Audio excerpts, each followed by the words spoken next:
During the first trial at the academy, the newly enrolled students are tested by going up against upperclassmen.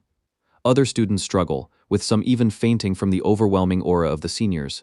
No one expects a mere commoner, who just so happens to be our protagonist, to pass.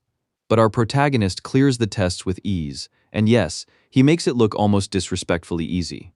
Eventually, he gets challenged by a top prodigy from one of the 10 great noble families, leading her to seriously question her life choices.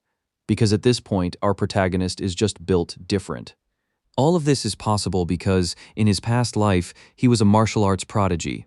However, due to his weak body since childhood, he couldn't fully realize his potential. So instead, he used his talent, dedicating all his time and effort to improving martial arts through research. Unfortunately, his work was stolen, and he couldn't fight back. To make things worse, his parents eventually decided to pull the plug, seeing his illness as nothing more than a burden they could no longer bear. And that is how he ends up in this new world. Anyways, we skip to admission day at the country's top academy, and our protagonist, Louis Krill, age 13, happens to be one of the many applicants this year. Just then, his thoughts are interrupted when he overhears someone calling him. The people turn out to be his parents. His mom asks in concern if he brought his ID card and other necessary documents.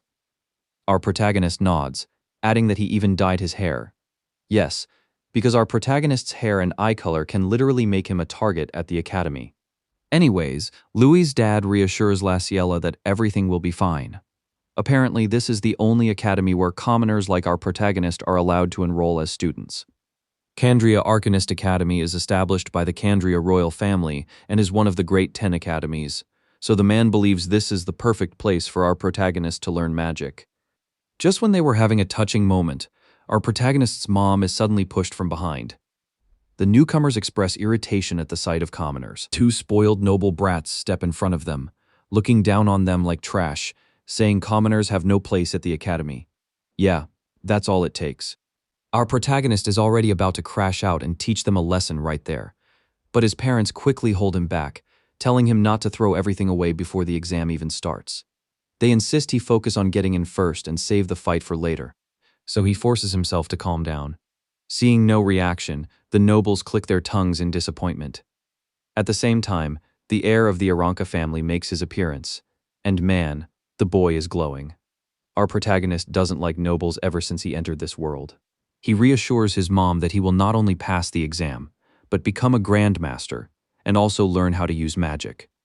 Without wasting time, he heads straight to the exam site, determined to become the strongest and put these nobles in their place.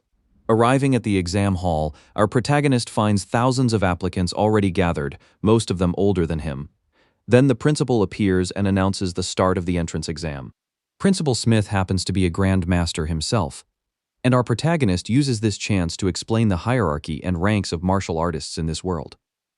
One begins as an apprentice. The Grand Master is among the top 3, while the highest rank is Saint. Anyways, for the first test, the students are ordered to climb a stairway protected by upperclassmen. Behind those guards are the exam passes, and only the first 1,000 people to grab one will pass. First come, first served. Once the passes are gone, the test is over. Simple, or at least, that's what everyone thinks. The moment it begins, all the kids rush forward like it's some kind of race. But suddenly, one senior stands up and uses his magic to release a dark, blood-red aura that explodes across the stairs. In an instant, students start collapsing. Fear crushes them. Their numbers echo in the air as they're marked disqualified. The people behind are completely confused, wondering what just happened. But our protagonist? He already knows. Right in the middle of the chaos, he steps forward and calmly explains that it wasn't an attack. The senior only released his aura to intimidate them. Anyone with a weak mind or weak will would crumble under the pressure. That's when the senior notices him. He can tell our protagonist is built different, but instead of being impressed, the senior gets annoyed. There are too many talented nobles here already. He has no intention of letting some random commoner stand among them. And just like that, our protagonist already doesn't like this guy. Since a commoner dared to show up, the upperclassman says he will personally make our protagonist feel despair. Then he unleashes an even stronger wave of aura. This time, it's heavier and scarier. The pressure alone is enough to break most people, but to our protagonist, he just stands there on the stairs, smirking. As a result, he mocks the guy, asking if this is his so-called killing intent. because it may be enough to scare regular people, but for someone like him, someone who's seen the harsh side of the world and trained through it, it's nothing. With that, our protagonist moves. All it took was a single punch from our protagonist to break the senior's killing intent and end the test, leaving the senior and everyone, including those previous noble bastards, in complete shock because our protagonist resisted the senior's aura without using a single bit of magic, only pure strength. But our boy doesn't care about their reactions. He casually walks past the senior and grabs an exam pass. His indifferent attitude is an insult, and it takes a hit to the fragile ego of the upperclassman. The senior instantly loses it and throws a punch at him. But at the last second, Louis blocks it effortlessly. Now the senior isn't just angry, he's confused and low-key scared. A commoner just stopped his attack without magic? Right then, Principal Smith steps in. He tells the student that Louis is the first to pass and reminds him of one rule. Inside this academy, nobles and commoners are treated equally. At the end of the day, they're all human. Hearing that, the senior apologizes. Even Louis gives a small nod. Then the principal walks up to him and congratulates him, but suddenly pauses. He notices our protagonist's hair color is a bit disturbing. Now that immediately puts our protagonist on edge. In response, our protagonist asks what he means, but the principal cuts him off and leans in, saying that if he gets admitted, he'll personally prepare a potion to hide his unique traits. Yeah, that sounds very suspicious. For a moment, Louis wonders what the man is planning, but he pushes the thought aside. That's something to deal with later. Right now there's a second test waiting, so he walks off, leaving the principal behind. Not far away, the noble he embarrassed earlier is watching, completely furious. The principal stepping in like that for a commoner? That's never happened before. At that moment, he swears he'll remember this humiliation. In a different location, everyone who passed is led to the second stage, an indoor training arena. Our protagonist stays in one corner, thinking, out of 20,000 applicants, only 1,000 remain, and of course most of them are nobles with elite training. Commoners? Almost non-existent. Just then, someone suddenly bumps into him. Of course, it's a noble. The guy sneers and tells our protagonist no one's going to save him this time. As for our protagonist, he stays calm and doesn't react. Then the lackey jumps in, saying that if the principal hadn't interfered earlier, he would have been disqualified. This time our boy responds, calling them idiots. Yeah, that hits a nerve. He smirks condescendingly as he points out the Grandmaster Principal has way better judgment than low-level nobles like them. Fed up, the nobles threaten to knock our protagonist out. Our protagonist responds with a punchable expression. That was the final straw. The noble swings at him, but at the last second, Louis shifts and counters with a precise martial arts strike. And boom, the noble brat is shocked when he can't move. He uses a technique called meridian severance, a spiral point attack that disrupts the body's internal flow and sends the guy flying like a broken NPC. The other nobles rush over as the scene instantly grabs everyone's attention. The guy struggles to stand, but something's wrong. He can't feel his arm. His body barely responds. Panic sets in immediately. He starts shouting that Louis used poison and threatens to report him, but Louis just looks at him like he's stupid and calmly says he didn't use any poison at all, just pure martial arts. The truth is, our boy has actually been holding back this whole time. Why? Because he promised his mother he wouldn't go around causing trouble. But yeah, even a patient man has limits. These noble brats were cooked the moment they dared push his mom to the ground. Our protagonist is about to teach them why you never disrespect a man's first love in front of him. But suddenly, someone grabs his arm mid-air and stops him. Enter the cool, golden child himself, Lord Kane. He calmly tells our protagonist to chill out. He reminds him they're still in the middle of the exam. Or does he want to end up disqualified? Lord Kane is stunned as our protagonist just yanks his arm off without giving him much attention, before facing the noisy nobles and shutting them down with a cold glare, asking if they know who they're talking to, and just like that, they fold. The same guys who were barking a second ago suddenly go silent and retreat, although yeah, you can still see the hatred burning in their eyes. Meanwhile, our protagonist watches Kane carefully. In his head, he's already labeling him, just another noble using status and authority to control people. But then Kane approaches him again. He straight up says our boy is strong and brave, and even suggests they should team up. Before our protagonist can even respond, A group of girls rush Kane like he's some idol, begging him to join their team. Soon, even the guys start crowding around him like fans at a concert. Our boy just observes everything quietly, storing it in the back of his mind. But he doesn't get much time to think. Suddenly, a small tornado of light forms in the middle of the arena, and right inside it, the principal appears. He announces the second stage of the exam, a power test. Before anyone can even process that, a strange glow appears on everyone's chest, leading to confusion. However, Kane quickly figures it out. It's an Earth attribute effect, and in the very next second, it's as if someone adjusted the gravitational pull. Now it feels as if their bodies are carrying mountains. Students start struggling to stand, some nearly collapsing under the pressure. Even Kane is gritting his teeth just to stay upright. But then he notices something crazy. Someone is walking forward like nothing is happening. Of course, it happens to be our protagonist, casually walking toward the stage. Even the principal raises an eyebrow, clearly impressed. Once again, our boy is the first to move. While everyone else is suffering under the crushing pressure, he just walks through it like it doesn't exist. For most students, even after years of martial training, this kind of pressure is barely tolerable and it only gets worse with time. So seeing Louis, who hasn't had formal training, standing there unaffected, yeah, that doesn't make sense. Then the principal announces that only those still standing can proceed. With a wave of his hand, several weapons appear, and he tells them to pick whatever they want. Louis calmly walks over and grabs a solid sword. Meanwhile, others are still struggling just to stay on their feet, let alone grab a weapon. Then comes the next phase. And yeah, nobody saw this coming. The principal announces the release of bound slime. Everyone looks confused. Before they can even ask questions, the principal disappears. Then someone shouts, telling everyone to look up. Glowing blue creatures start dropping from the sky. They land all around the arena, bouncing slightly, almost like jelly. At first glance, they look harmless. Honestly, compared to the first test earlier, they seem like a joke. The rules are announced quickly. Hit one, 1 point. Dodge one, 2 points. Kill one, 5 points. This time only the top 100 will pass. Hearing that, some students actually laugh, seeing how small they are and believing they should be able to handle them. One of them rushes forward, thinking this is going to be easy points. Yeah, big mistake. In that moment, the slime switches up instantly.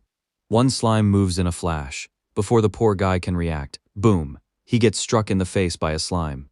Now imagine telling people you got disqualified because of a slime.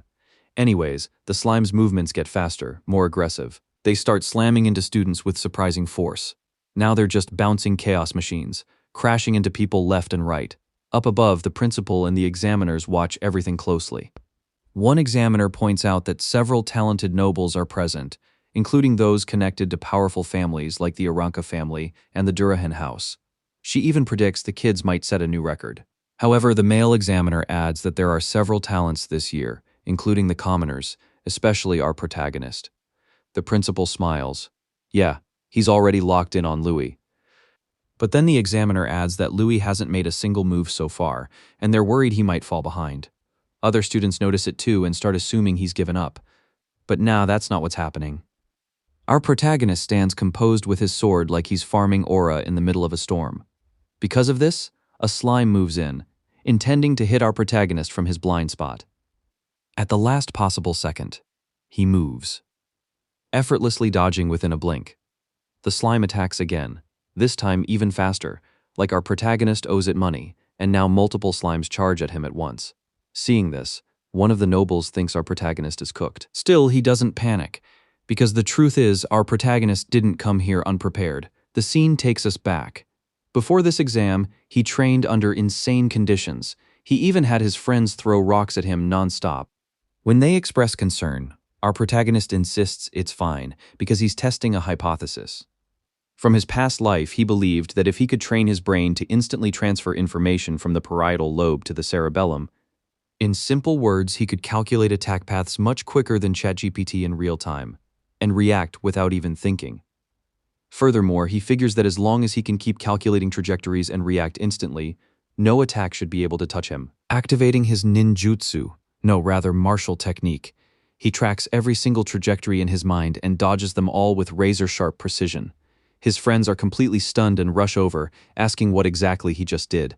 Lewis casually explains that it's a combat method called void combat calculation. They don't fully get it, but for him, this is proof that his theory actually works. Now back to the second exam. Our protagonist uses void combat calculation once again. As slimes charge at him, he calmly calculates their speed and direction in his head. They are fast and hit hard, but there's one flaw. They can only move in straight lines. That makes their angles predictable. Yep. Our protagonist is solving complicated math and physics problems in the middle of battle. With small, precise steps, he avoids every single attack and racks up 8 points in just seconds. Drawing his sword, he uses a basic martial technique called sword slash. His blade slices cleanly through the slimes, splitting them apart and earning him even more points. Meanwhile, Lord Cain watches everything in shock, and even more shocking, the examiners are confused and can't believe how accurately Louis is reading every movement. Cain, on the other hand, continues observing him. He finally realizes our protagonist is no ordinary commoner. This guy is the real deal, a high-level combat practitioner. So naturally, Cain wants to team up with him. Just then, another slime rushes toward our protagonist. He prepares to strike, but suddenly someone intercepts, and they clash over the same target. Louis frowns, thinking his kill just got stolen. Cain quickly clears things up, saying he's not stealing from him, he's stealing from others, and then formally introduces himself. He suggests they should work together and gather points, but Louis hesitates. Cain just grins and proposes turning it into a competition instead. Whoever gets more points wins. That instantly grabs our protagonist's attention. He agrees, adding one condition. The loser has to do whatever the winner says. As they stand back to back in the arena, some jealous nobles see this as the perfect chance to take out the commoner while earning points. So when a slime launches itself toward our protagonist, one of them takes it as his cue and orders his lackey to fire arrows straight at Louis. Meanwhile, our protagonist has just killed the slime when 3 attacks suddenly appear in front of him out of nowhere. Seeing this, the noble lets out a mocking laugh, thinking he's been hit. However, in the next second, he immediately notices something wrong. Our protagonist catches all 3 arrows with his bare hands. The nobles are left speechless. Cain immediately checks on our protagonist and warns him about the noble, but it's nothing he can't handle. Now furious, the noble feels insulted when Cain calls him a scumbag. This time, he secretly coats the arrows with a magic technique called double arrow edge and fires again. However, Cain is able to cut down most of the arrows midair, but one slips through and shoots straight toward him. As a result, blood splatters, because the one who stopped the arrow is our protagonist. However, Cain is slightly shaken by the close call, but our protagonist simply tells him to relax, explaining that the attack was aimed at him all along. Up above, one of the examiners notes that the attack clearly had malicious intent and asks Principal Smith if the kids should be disqualified. Smith calmly shakes his head. To him, the kids will eliminate themselves soon enough. However, he suggests preparing healing potions in advance because he is certain our protagonist is about to cook the nobles. Meanwhile, inside the arena, Louis suddenly asks Cain if he knows about baseball. Of course, in this world, he doesn't. But our protagonist decides to show him anyway. A slime charges straight at him. In response, our protagonist takes his stance, a wide grin plastered on his face, as he swings his sword like a bat. And just like that, our protagonist hits a home run. One of them takes the hit directly.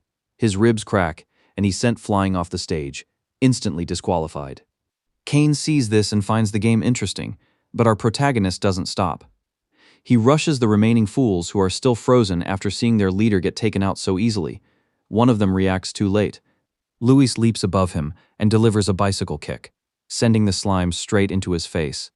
The impact crushes against him, messes up his teeth, and sends him flying off the stage, another disqualification. Damn, now our protagonist really has to go. But suddenly, our protagonist appears right behind the last noble.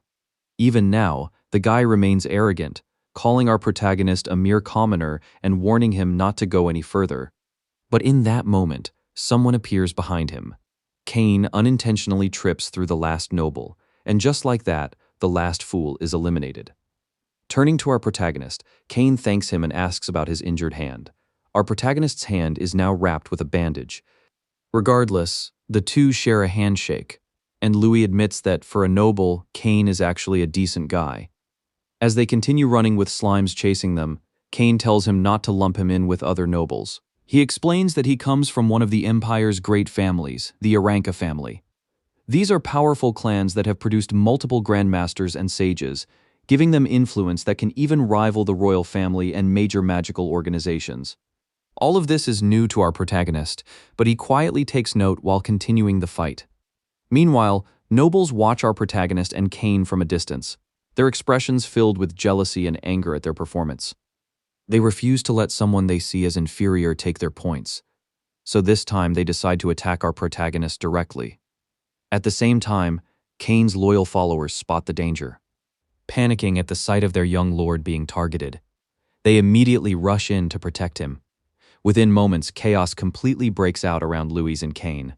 What was supposed to be a test quickly turns into a full-blown free-for-all, as students who came to prove themselves start attacking each other without holding back. Not too far away, a girl watches everything unfold with interest. She calls over to her friend, telling her to join up so they can start taking down the nobles together. Meanwhile, Louis keeps dodging slimes using his martial art techniques. He quickly realizes that some students are intentionally targeting him, and the higher his score climbs, the more of a target he becomes. Nonetheless, the girl from before and her friend easily deal with the nobles. Just then, a guy carrying a massive hammer observes what's happening. The red-haired boy immediately grows excited, noting that hitting people is way more fun than dealing with slimes. This guy isn't even treating it like an exam anymore. He swings a massive hammer wildly like someone with anger issues. Anyone who stands in his way automatically becomes his unfortunate victim, and just like that, the boy single-handedly eliminates multiple nobles. Up above, Principal Smith and the examiners observe everything closely. One examiner suggests stopping the exam, but the principal shakes his head. The female examiner adds worriedly that too many nobles are getting knocked out, questioning if this might lead to problems. But Principal Smith shuts that idea down immediately. He isn't the least concerned about public opinion because the academy has its own rules. Then, without any warning, he suddenly steps into the arena and ends the second exam on the spot. He announces that rankings will be revealed later, lifts the earth magic effect, and orders healing potions to be distributed. Louis examines the potion closely, clearly intrigued. Even the lowest grade healing potion costs 3 silver coins, way too expensive for someone like him. Kane notices his reaction and asks what's wrong, joking that he won't bully him even if he wins. Not long after, Principal Smith finally begins to announce the rankings.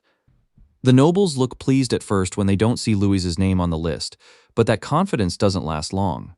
Smith reveals that the top 5 candidates broke all previous records, so their names will be announced separately. 5th place goes to Miliana Royce, 4th place goes to Kane Aranka, 3rd place is Faye Durahan. Then comes 2nd place, with a massive 8,887 points. It's Louis.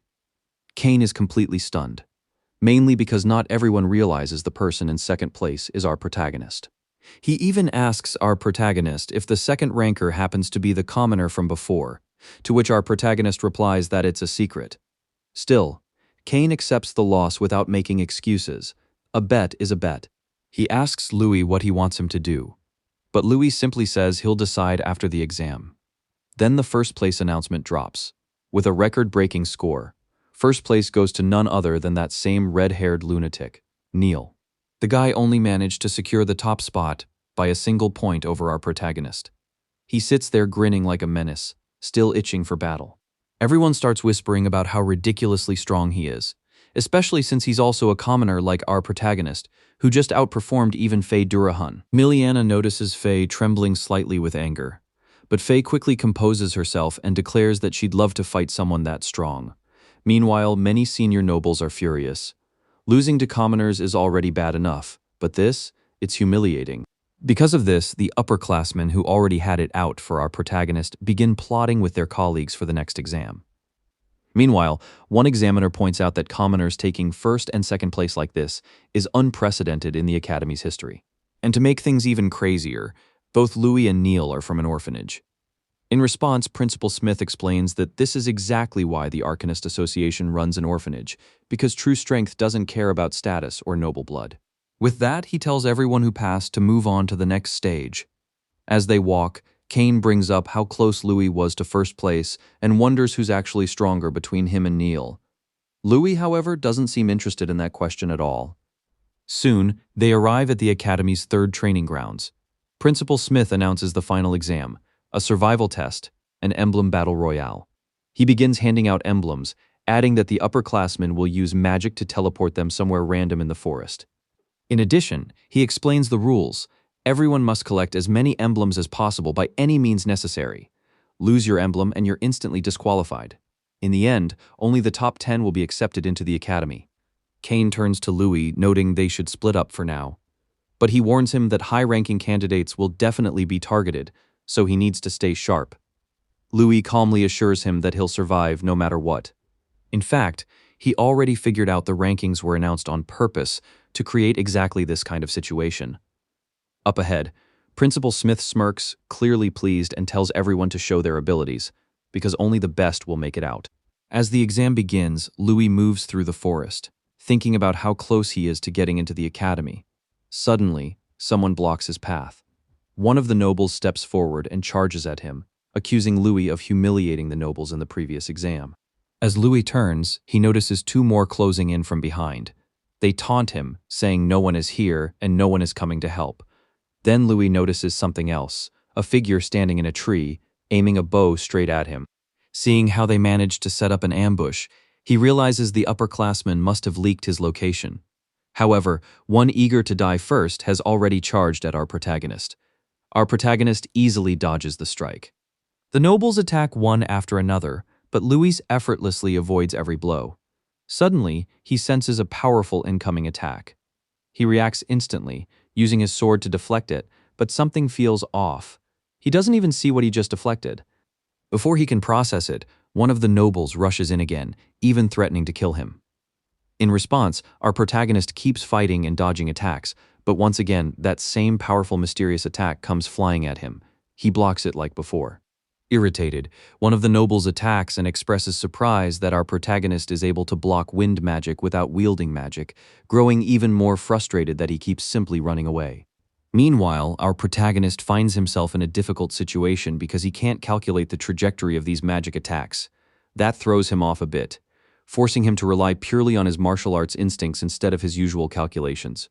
So he switches tactics. He uses a technique called sen no sen, striking before the enemy fully executes their move and turning their own power against them. Right then, they all charge to attack at once. Confident now, our protagonist decides to make his move.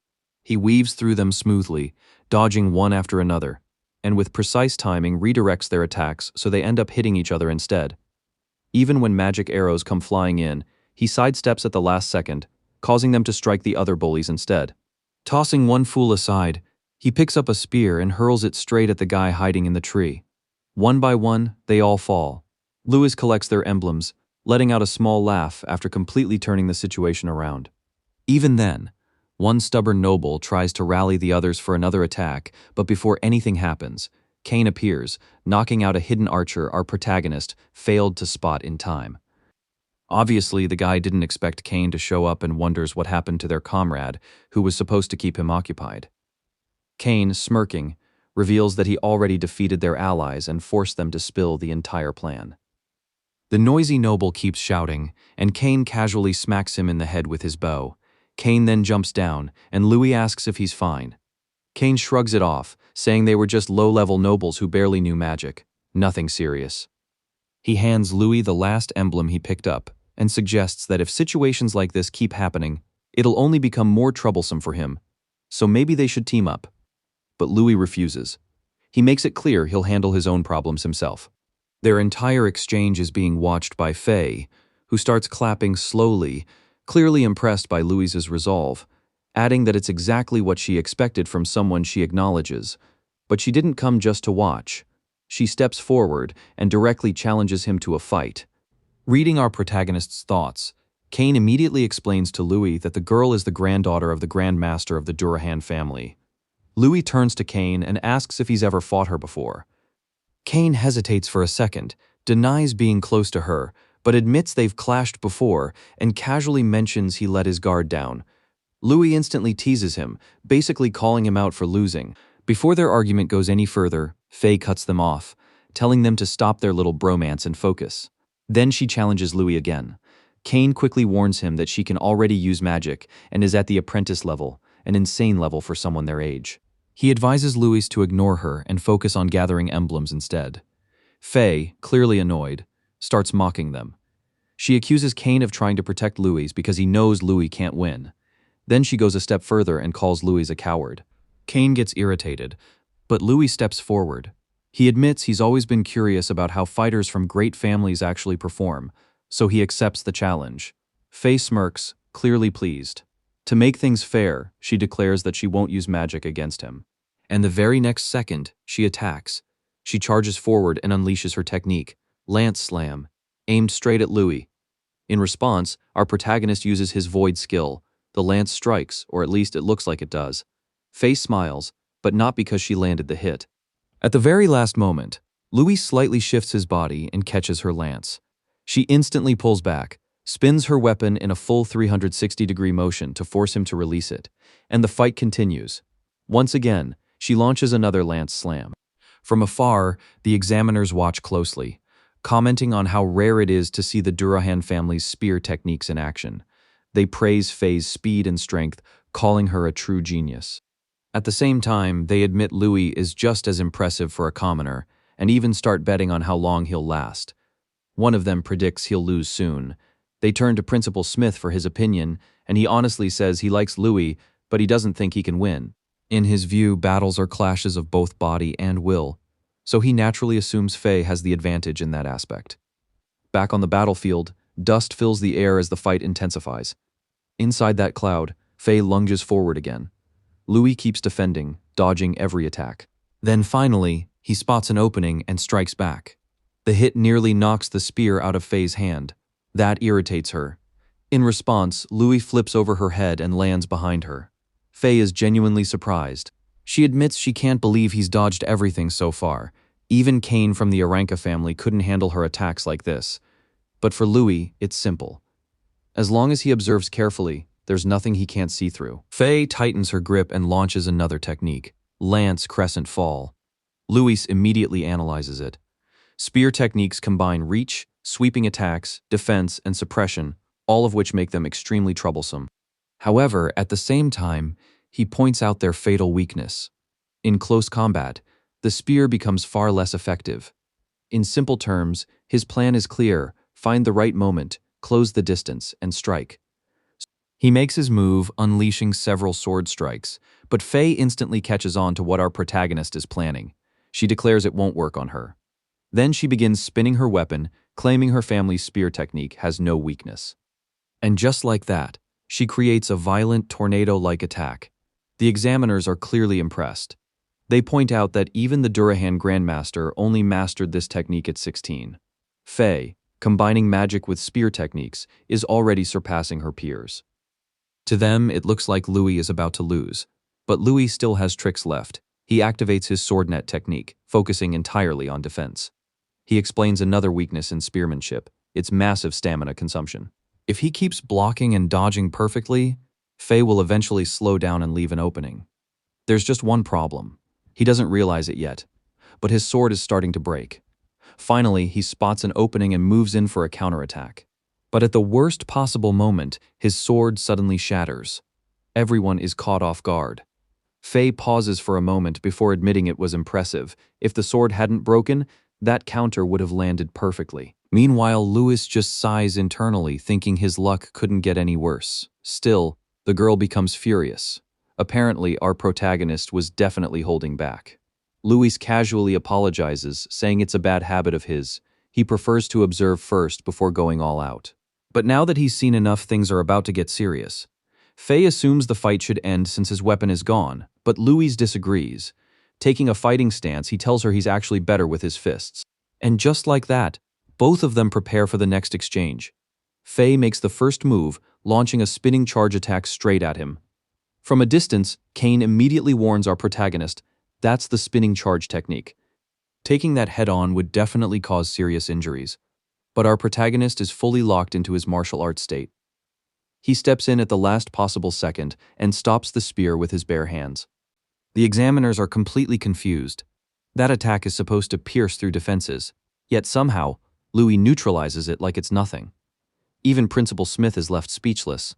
But Faye doesn't stop. She declares she isn't done yet. She follows up instantly, using her leg to knock his grip loose, reclaiming her spear, and charging again, this time unleashing an even stronger attack that strikes from multiple angles at once. Still, Louis remains calm. In that slowed, hyper-focused state, he deflects every single strike using nothing but his hands. Now Faye is confused, and Principal Smith finally realizes what's happening. Louis is countering her spear technique with a method he has never seen before. Considering the Durahan family's spinning spear style is one of the most famous techniques in their world, stopping it like this is no small feat, not to mention our protagonist is a mere commoner. Louis finally goes on the offensive. He knocks her back with a palm strike, forcing Faye to retreat.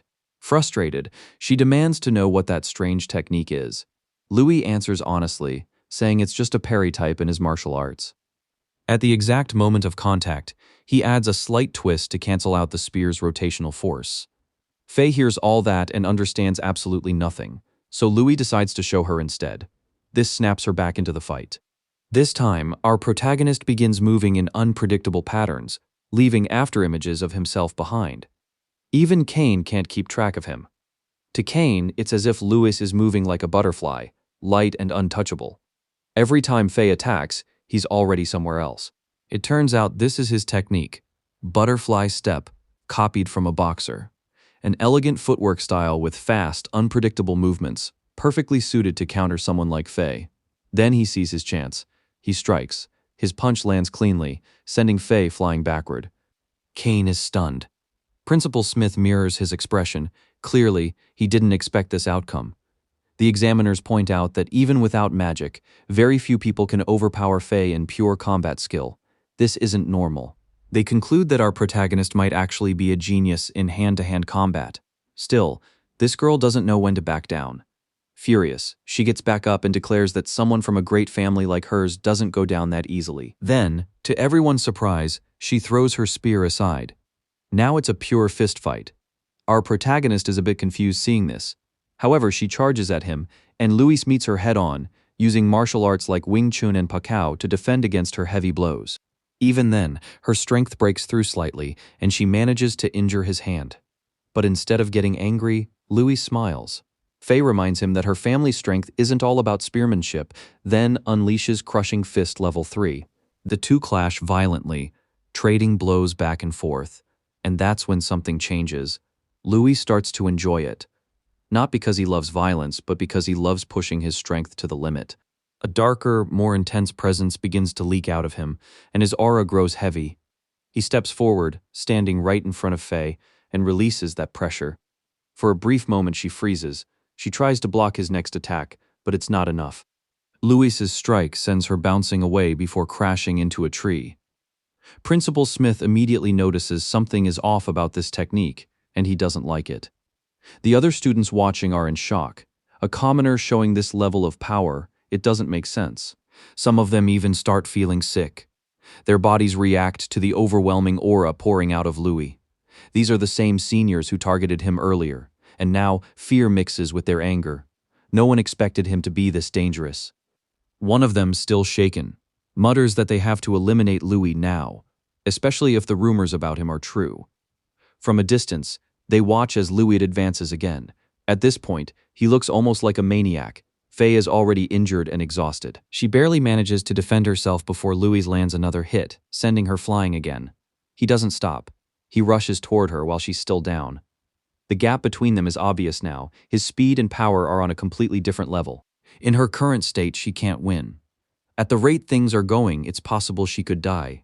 As a last resort, she breaks her bet and decides to use magic called Martial Arcane to protect herself.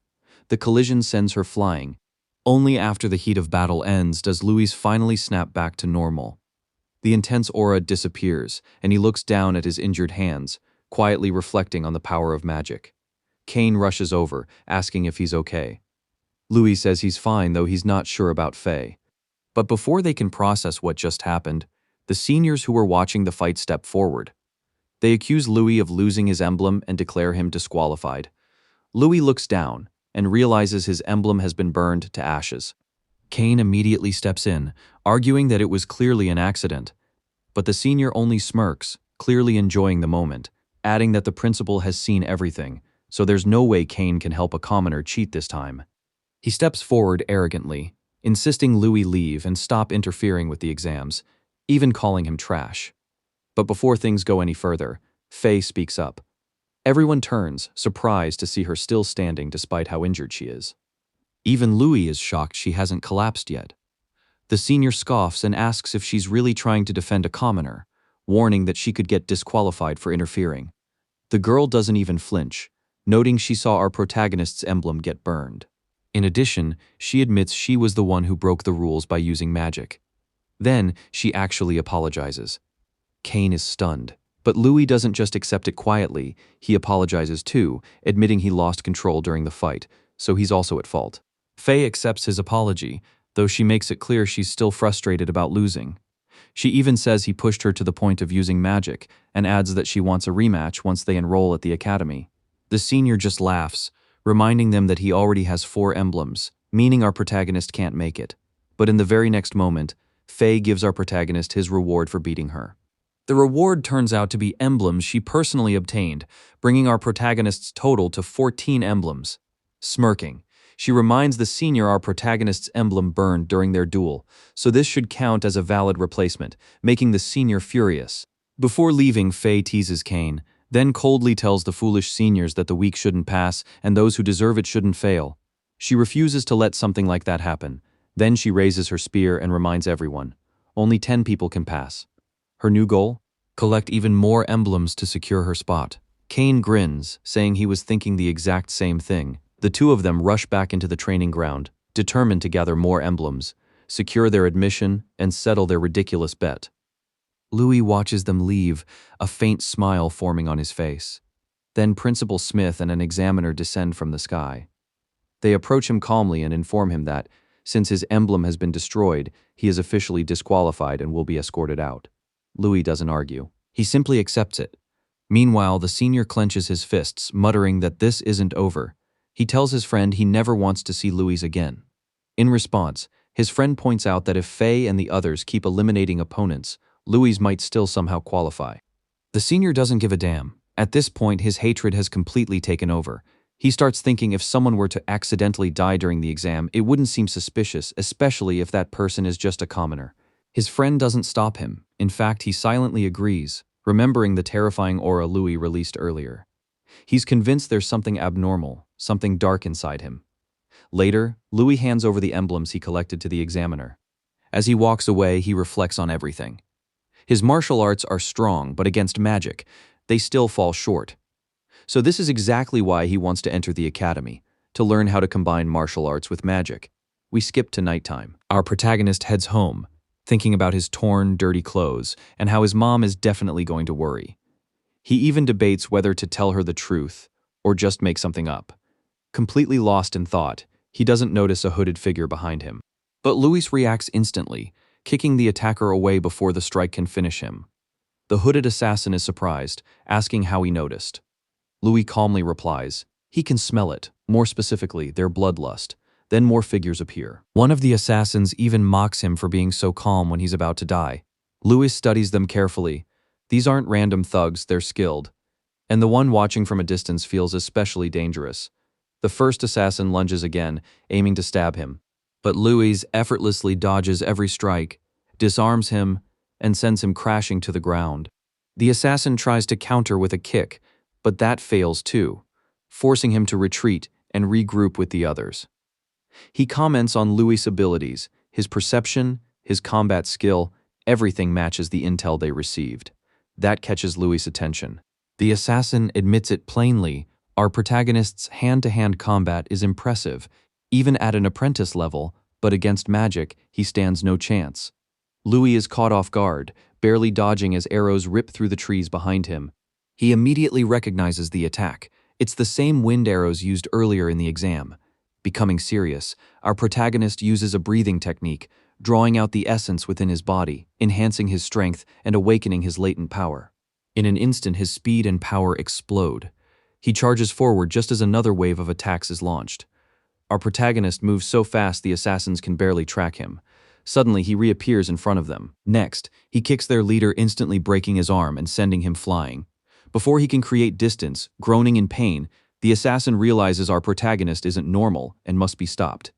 At that moment, another assassin suddenly appears behind our protagonist. Our protagonist blocks the surprise attack, but immediately realizes this one is on a completely different level from the other assassins. At the same time, our protagonist realizes he is completely surrounded. Our protagonist tries to dodge as many attacks as possible, but in the end, he eventually falls. Only after he collapses to the ground do the assassins finally relax. As a consequence, one lets down his guard, expressing shock as he steps closer. He can't believe our protagonist is a commoner, because he is far more troublesome than an average apprentice. Now, this is exactly what our protagonist was waiting for. In one brutal move, he drives his finger straight into the assassin's neck, literally breaking his vertebrae, then uses his weapon to fire wind magic at the rest of the assassins. The main assassin leader is stunned. He's impressed that our protagonist played dead to bait his ally closer. Now that's something you don't see every day. In response, our protagonist points the weapon at him, pointing out his reaction even after killing his own allies.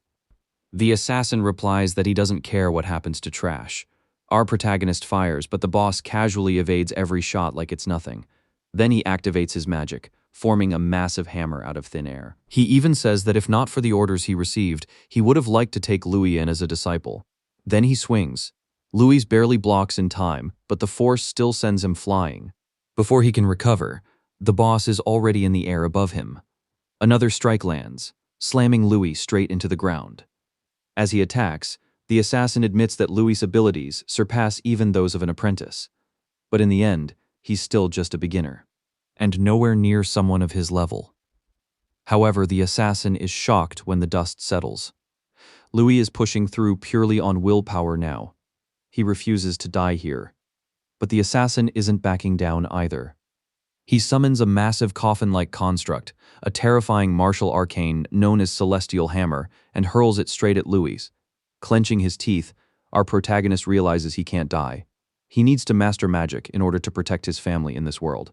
This time, no matter the cost, he is determined to change his fate. Just like at the training ground, something shifts inside him. That same overwhelming, dangerous aura begins to manifest. And just like that, both attacks collide, leaving the assassin in disbelief as a massive explosion erupts. When the smoke clears, Louis is on the ground, coughing. But the assassin is no longer calm.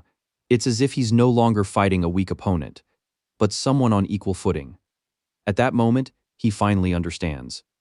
Now he knows why someone specifically ordered Louis' death. Our protagonist watches as the assassin prepares to deliver the final blow while calling him a monster. A violent tornado of lightning crashes down. The assassin tries to create distance, but in the next moment he is surrounded by raging tornadoes, completely confused as they engulf him and tear into his body. Louis, lying on the ground, can only watch in shock. Then he sees him, Principal Smith, descending from the sky. Louis is stunned, but the principal looks almost pleased. He comments that Louis managed to suppress that dangerous rampage of his before handing him a high-grade healing potion. While our protagonist drinks the potion, the principal shifts his attention to the assassin. Meanwhile, the lightning finally dies down, leaving the assassin barely alive on the ground. Absolutely furious, Principal Smith demands to know who dared attack one of his examinees. Hearing this, the assassin asks if he thinks he can protect a monster like our protagonist. He laughs maniacally, noting this is only the beginning. Before anyone can react, the assassin suddenly explodes right in front of them.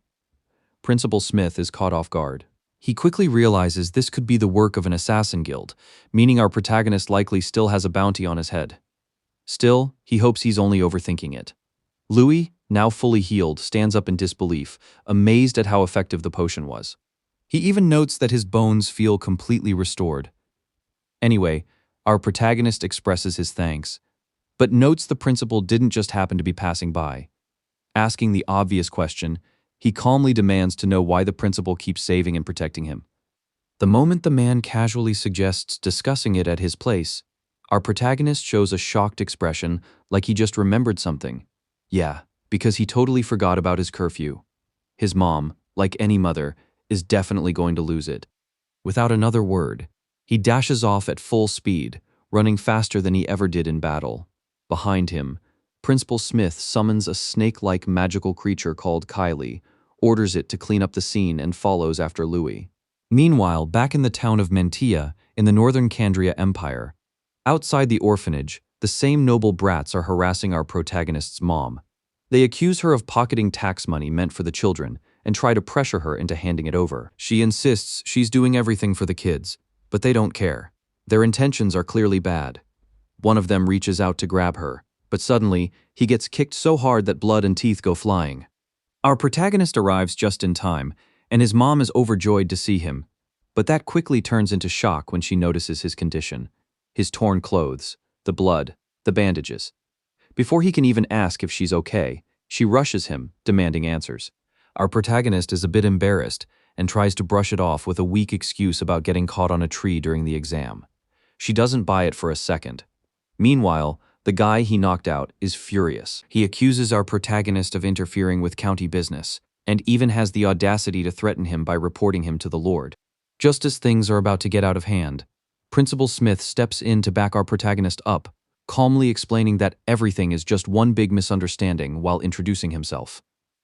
The moment the fools realize who they're dealing with, their confidence completely evaporates. Without raising his voice, the principal casually tells them to pass along his greetings to the Lord of the land. The message is subtle, but the threat behind it is loud and clear. The two fools immediately catch on and bolt out of there like their lives depend on it, because honestly, they probably do. With the situation handled, Principal Smith shifts his attention to our protagonist's mom, saying he'd like to talk about Louis. She welcomes him inside, and as they walk in, the principal notices something unusual the nobles had mentioned earlier. There's this strange mechanism that moves on its own with no magic involved. Taking a closer look, he realizes these automatic devices aren't just a one-off thing. They're everywhere, from the ceiling to the floor. The entire house is basically running on these mysterious inventions. As if reading his thoughts, our protagonist's mom admits she has no idea how Louis managed to create all of it, but she's not complaining. Thanks to him, life has become way easier. Then she brings up the obvious question. If the principal came all the way here personally, Louis must have done something impressive during the exam. Principal Smith actually finds that funny, because impressive doesn't even begin to cover it. According to him, Louis didn't just meet expectations, he completely shattered them. In fact, his talent reminds the principal of something he has only ever seen once before in the Gaia scriptures, and that's where things get serious. He explains that long ago, when humanity was being oppressed by monsters, there was one genius who rose above all others. Guided by a goddess, he mastered the elements, created powerful martial and arcane techniques, and within 5 years led humanity to victory. Together with his companions, he wiped out the monsters and saved mankind from extinction. That victory became so important it marked the beginning of their calendar, Liberation Day, the moment humanity took back its freedom. In those scriptures, that man is remembered as the first hero. Our protagonist's mom is completely captivated by the story, imagining this legendary savior. But Louis? He's confused, because in all the stories and legends he's heard, there's no mention of such a figure. The principal explains seriously that the hero appears differently depending on the source, but there's one detail that stays consistent. He's always described as a man with black hair and black eyes. The moment those words drop, the mood changes instantly. Because of this, Principal Smith reveals the truth. This isn't just some old legend, it's a heavily guarded secret known only to the highest ranks of humanity, because the story doesn't end with the hero saving the world. After his victory, something inside him snapped. The same man who saved humanity descended into madness, killing people, even his own comrades. In the end, he became something unforgivable, so humanity erased him from history. Basically, that hero became a warning instead of a legend. Hearing this, Louis instinctively looks at his own hands, remembering the moments where he almost lost control of himself. Sensing the weight of the situation, the principal stands and delivers the harsh reality. Across every nation, anyone born with black hair and black eyes is immediately eliminated, all to make sure history never repeats itself. Then he looks Louis straight in the eye and calls him out, asking if he really thinks dyeing his hair is enough to fool everyone. At that moment, his mom panics, explaining dyeing his hair was her idea. It's not like she was trying to hide him. She just felt something terrible might happen to him. Hearing this, Louis gently tells her to relax. Because if the principal really wanted him dead, this conversation wouldn't even be happening. And he's right. Principal Smith smiles, clearly impressed. A 13-year-old who hasn't just resisted that inner madness but actually managed to control it? That's something special. Something worthy of being called a new hero. The principal expected their stunned reaction, so he explains that while the world looks peaceful on the surface, it's all an illusion. Darkness is always lurking beneath. After watching Louis during the exam, he realized those old legends might not be so ridiculous after all. That's why he's decided to personally guide him for the sake of humanity. To prove his point, he suddenly tosses an apple at Louis. Without thinking, Louis catches it instantly. The principal then casually mentions that thanks to Faye and Kane causing chaos during the exam, most candidates failed, which means Louis passed. Not only that, he's officially welcomed into the academy, with the added bonus of being trained directly by a grandmaster. Our protagonist notes that it's a gamble, so he asks what happens if he does end up like the first hero from the legends, before he can even finish asking. The principal slices the apple with magic, making it very clear. If that happens, he'll personally take him down. Yeah, mentorship with a built-in execution clause. No pressure. The next day, Louis is out helping his foster brother build a fence. His brother is beyond shocked that Louis received a personal invitation from someone like Principal Smith, going on and on about how incredible it is. But Louis knows better. That invitation yesterday, it wasn't just praise. It was also a warning. Still, he keeps that part to himself so he doesn't worry his brother, who is too busy stressing about tuition, uniforms, dorm fees, and everything else about the academy. Meanwhile, Louis can't stop thinking about the first hero and what connection he might have to that terrifying story. He recalls how easily the principal read him, saw through his disguise, and even threatened him. Yeah, trusting that man completely might not be the smartest move. Thinking back to the previous night, Louis remembers asking the principal why he let his mother hear all of that, knowing it would only make her worry. The answer? She needed to know the truth. Otherwise, she would just become a burden on his path. That word doesn't sit well with Louis at all. But the principal doesn't back down. He warns that once Louis' true identity is revealed, his entire family could be in danger. As a mother, she has to understand that reality, and he must grow stronger, even if it means facing what's coming alone.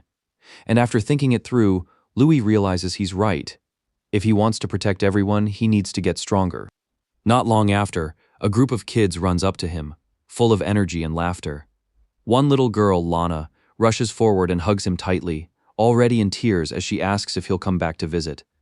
Louis reassures her with a smile, promising he'll return often and even bring some of them back home during longer breaks. They seal it with a pinky promise, something kids take seriously. But just as the moment settles, someone calls out to him. A noble butler approaches, introducing himself as a servant of the Aranka family. Apparently, young Master Kane has requested Louis' presence at their manor. The butler hands Louis an invitation, and from the look of it, everything checks out. Kane genuinely wants to strengthen their friendship before school begins. Naturally, Louis doesn't hesitate. He accepts and soon finds himself riding in a luxurious carriage. Before long, they arrive in Candria of the Harzan Empire and reach their destination.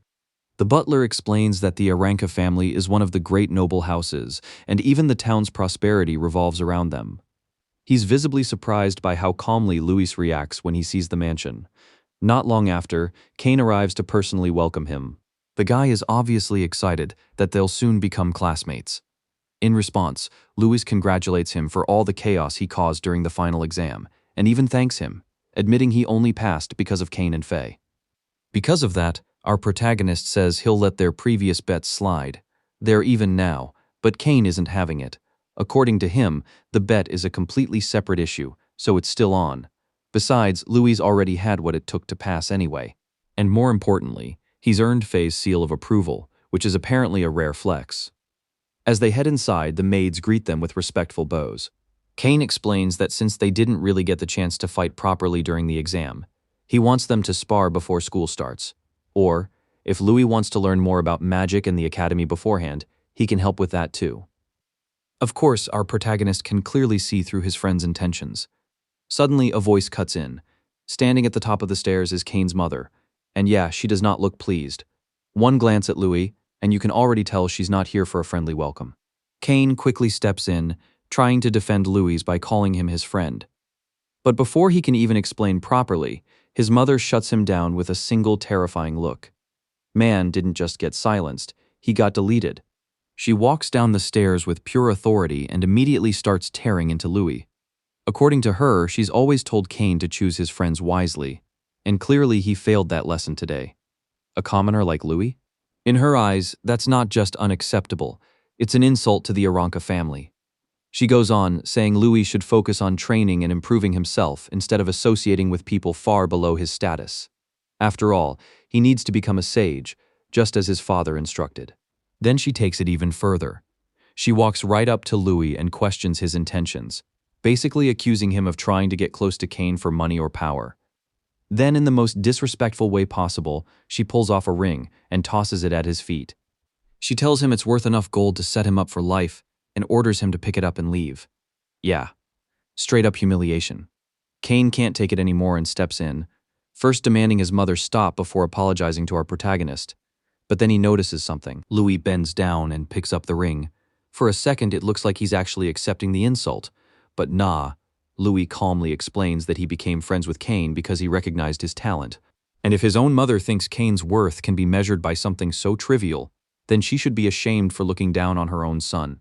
Yeah, he just flipped the entire situation on her. Kane is stunned, his mother, absolutely furious. She immediately orders the servants to throw Louis out of the mansion. The staff rush forward, ready to drag him out, while Kane desperately tries to stop them, insisting Louis is even more talented than he is. He reminds her that Louis broke records during the exam and even defeated Faye. Scoffing, his mom refuses to believe it. In her mind, a commoner surpassing noble children isn't just unlikely, it's impossible. She mocks Kane, treating his words like some ridiculous lie. Kane stands his ground, insisting it's the truth. Louis even adds that with him around, Kane can grow even stronger. That statement only makes things worse. Now she's beyond furious, her voice echoing through the entire hall as she lashes out at Louis for daring to speak in front of her like that. And then the doors open and a man walks in. His presence instantly shifts the atmosphere. He looks directly at Louis and asks if he really said Kane would become stronger with him around. Everyone turns, and Kane's mother freezes in horror. It's her husband, the head of the Aranka family, William. She nervously tries to pull him away, brushing things off and insisting Louis isn't worth the trouble. But William completely ignores her, which honestly says a lot about her place in the house. Kane respectfully greets his old man. Louis also greets him politely, immediately sensing something terrifying about this man. His aura alone is overwhelming, on the same level as Principal Smith. William doesn't waste time. He asks Kane directly if Louis' claims are true. Kane confirms it without hesitation. Louis is stronger than him. So William decides to test that himself. Without warning, he releases an overwhelming killing intent. In an instant, Louis feels like he's being crushed. Breathing becomes difficult. It's like a massive lion is staring straight into his soul, ready to rip him apart at any moment. For a split second, it genuinely feels like death is right in front of him. But then something changes. Even though his body feels like it's being torn apart, Louis holds his ground. He resists that terrifying pressure with his own willpower. Everyone watching is shocked. Standing against a Grandmaster's killing intent isn't something just anyone can do. But Louis has spent years hunting monsters, constantly facing death. That experience built up a resistance most people could never understand. And now it's paying off. Louis gathers his strength and releases his own aura. The force of it actually surprises William. In his eyes, Louis is no longer just a boy. He looks like a dragon standing before a lion. And then they clash. Kane watches in disbelief as his friend unleashes power he didn't even know he had. In the end, Louis manages to endure the confrontation, but the strain is too much. Kane immediately rushes over, worried, but Louis just laughs it off like it's nothing. That moment finally makes William take him seriously. Now genuinely interested, he looks at Louis and asks a simple question: why does he seek strength? Louis answers without hesitation. He wants strength to protect his family. Hearing that, William doesn't respond with praise or criticism. He simply turns around and starts walking away, as if the conversation is already over.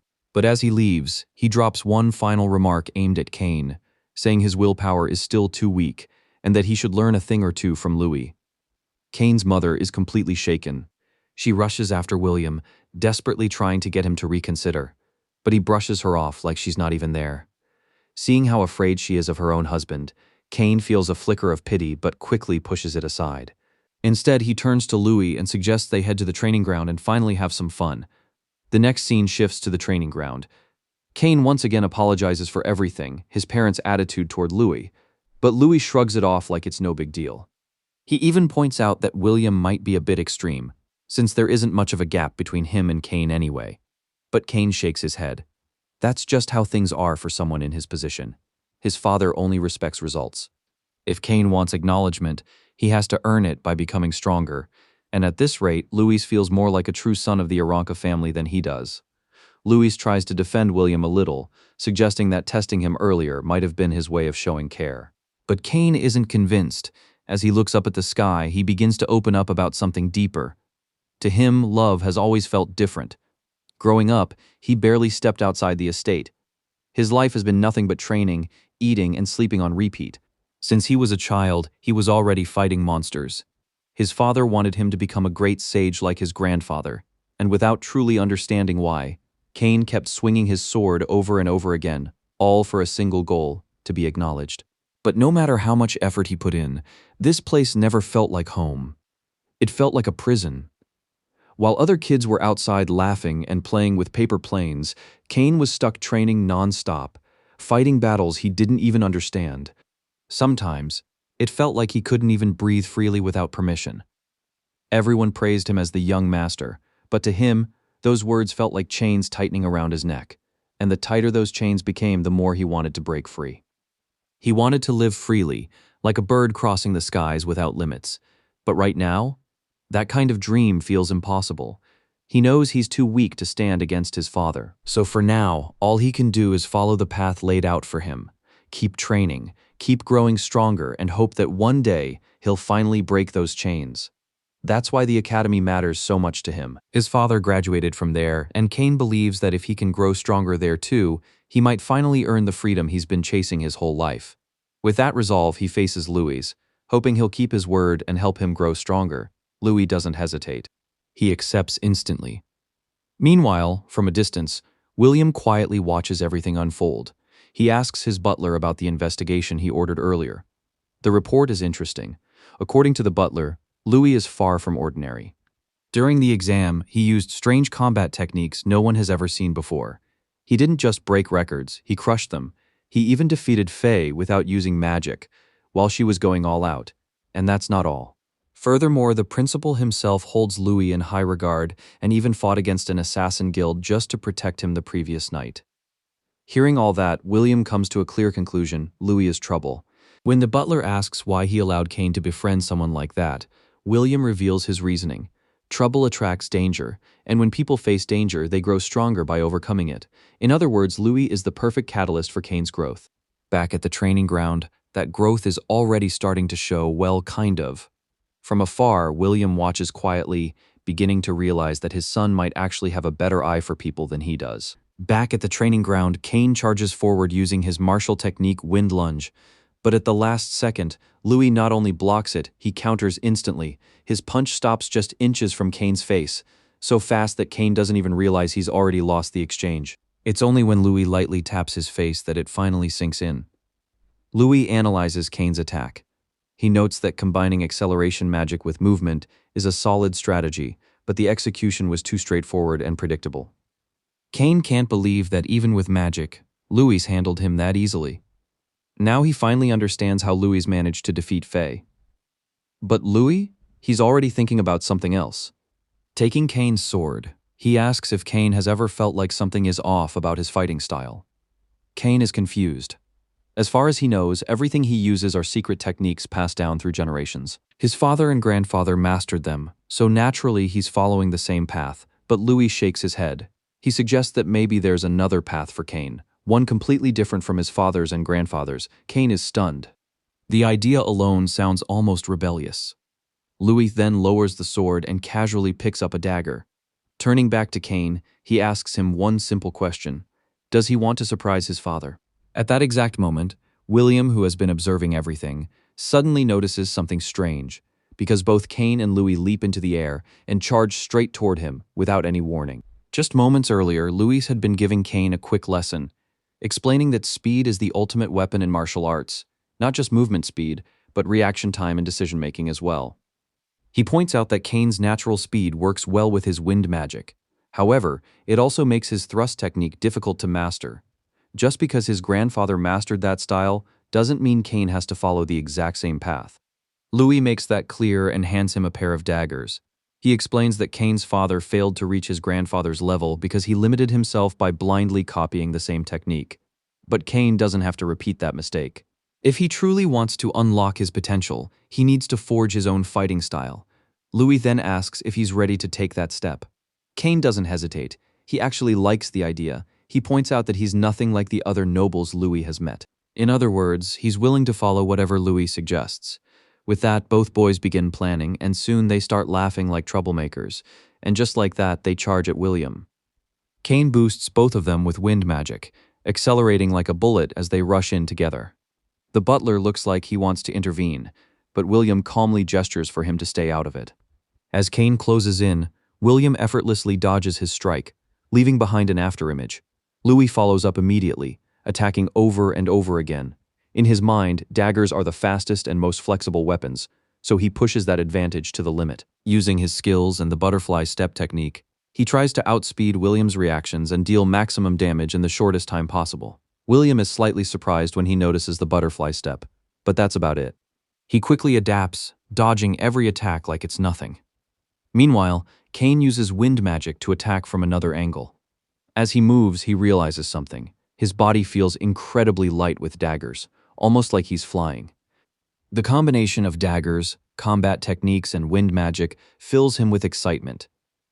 In the middle of the fight, he even admits that he has finally found his own path in martial arts.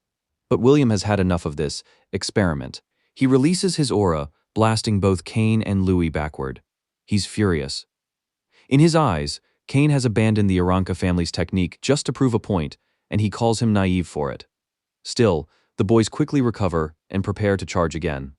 With wind acceleration and Louis' speed, they move in for another round. But with a simple motion, William stops Kane's dagger mid-attack.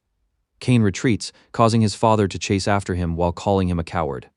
Remembering Louis' advice, Kane thinks to himself, retreating isn't weakness, it's strategy. So instead of forcing it, he pulls back for a moment. Then, after regaining his footing, he charges again.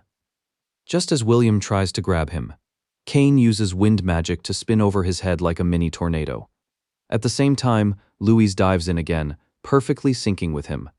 Kane recalls a trick Louis taught him earlier, a strange concept from baseball called a changeup. Louis demonstrated how it's all about messing with timing, switching speeds, and catching your opponent off guard. Even simple attacks can become deadly if the opponent reacts a split second too late, and right now, both of them are using it. William reads Kane's move as a meaningless low strike, but at the very last moment, Kane switches it up. It was just a feint. For the first time, William is genuinely surprised. Louis, on the side, is practically glowing with pride, ready to follow up, but before anything else happens, William suddenly calls it.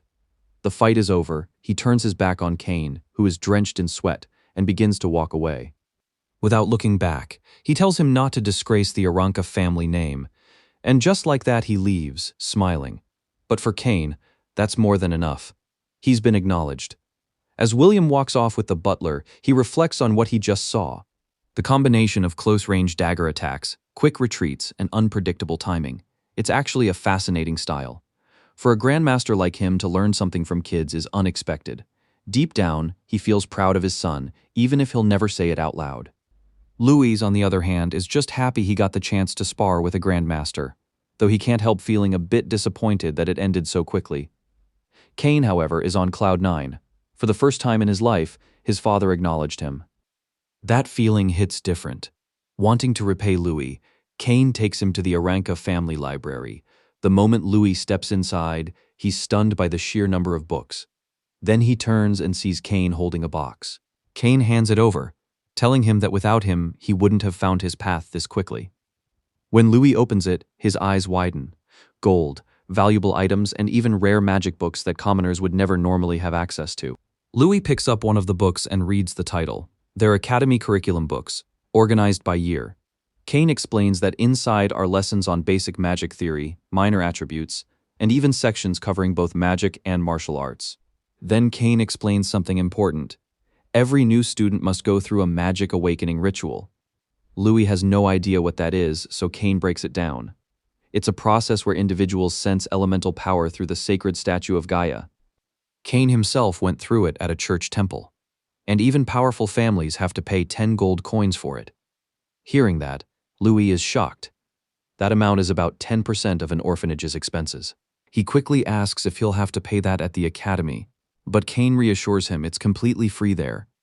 That's one of the biggest reasons so many people are desperate to get in. Of course, that doesn't mean everything is free. Living costs, books, and rent can still be expensive, but thankfully, the academy has a system where you can exchange items for academic credit. Anyway, Kane insists that Louis accept the gift. He tells him not to hesitate and to rely on him whenever money becomes a problem. Before Louis can refuse, Kane practically forces the box into his hands, saying they should just call it even because of their bet. Louis understands what he's trying to do and finally accepts.